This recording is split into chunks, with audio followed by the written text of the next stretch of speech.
Hey guys, Azralynn here with a quick review of Rising Storm 2 Vietnam. Rising Storm 2 is a realistic, unforgiving multiplayer FPS. There is no story or single-player campaign. Most of the multiplayer matches are made up of 64 players with 32 on each team, but there are also smaller maps for 16-player skirmishes. All of the games are hosted on dedicated servers. Rising Storm 2 is a very unforgiving game thanks to its realism.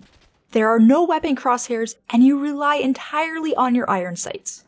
Some of the weapons have sights that I find hard to use, but they definitely feel realistic.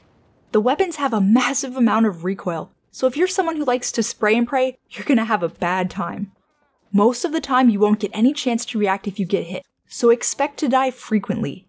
When you die, there will be plenty of times where you have no idea where you were hit from either. Players typically die in one hit, or 2 hits if you're really lucky. If you do manage to survive being hit, you'll have to back out and bandage yourself up before you bleed out. Playing Rising Storm 2 requires patience, careful scouting, and cooperation before moving in towards the objectives. For as much as I died in the game though, I didn't find it frustrating, but I'm sure that some people might. When I died, it was always my own fault for rushing in, being out of position, or just not reacting quickly enough. Although I admit that it would be nice to have a kill cam after dying. Once you die, there's a small wait time before you can respawn. If your squad commander is alive, you can spawn on them, otherwise you have to spawn at one of the static spawn locations.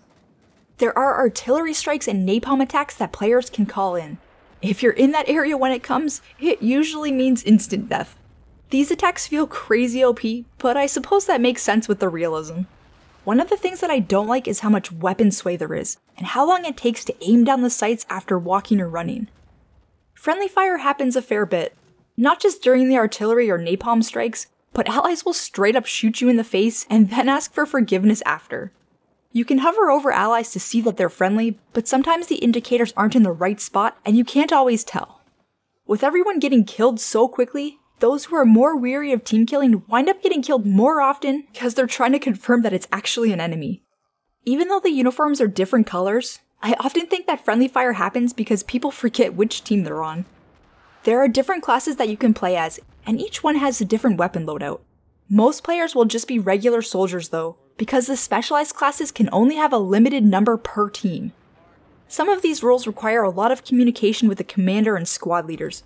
For example, the squad leaders need to mark locations with special smoke grenades so that the radio men can call in the airstrikes. There's over 30 authentic weapons, and you can customize some parts of the weapon loadouts, as well as level up to unlock cosmetics to customize your soldier's appearance. There are 8 different objective-based maps. There are territorial maps that are more linear, where one team must attack and capture a couple points at a time to unlock the next areas while the other team is trying to defend. On the supremacy maps, there are multiple capture points available at once, and both teams fight to maintain control of as many of them as they can.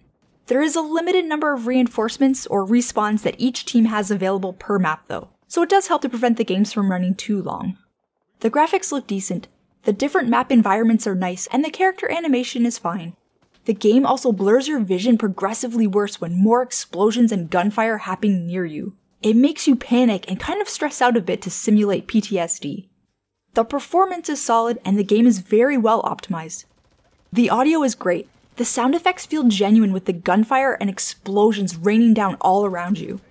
Rising Storm 2 does have in-game voice chat, which is very helpful for coordinating attacks and arranging defense.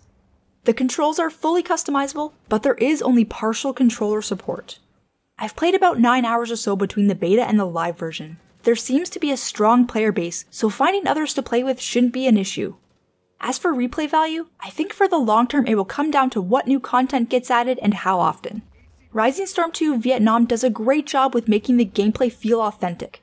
The game is a bit too unforgiving and hardcore for my tastes, but it is well made.